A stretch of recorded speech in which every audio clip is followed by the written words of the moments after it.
या जाता ओषधयो देवेभ्यस्त्रियुगम् पुरा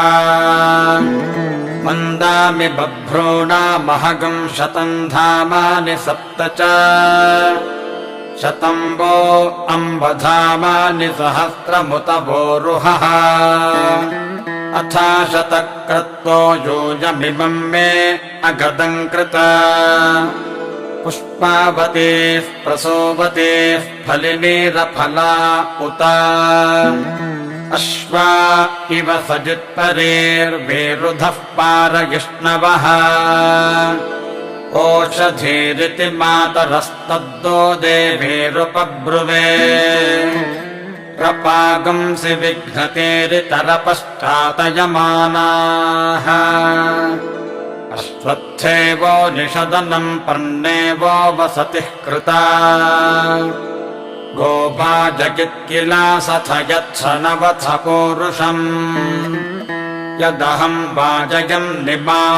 ओषधीर्हस्त आदधे आत्मा यक्ष्मस्य नश्यति पुराजीवगृभो यथा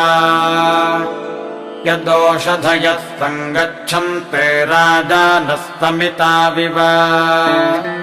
विप्रस्स उच्यतेऽभिषग्रक्षोहामीव चातनः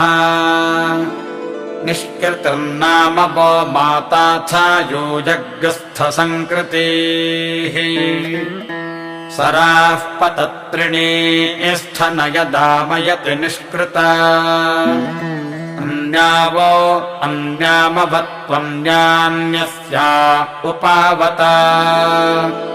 ताः सर्वा ओषधयस्तंविदाना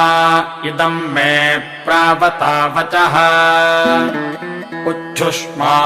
ओषधीनाम् गावो गोष्ठादिवेरते धनगम् तनिष्यन्ति नामात्मानम् तव पूरुषा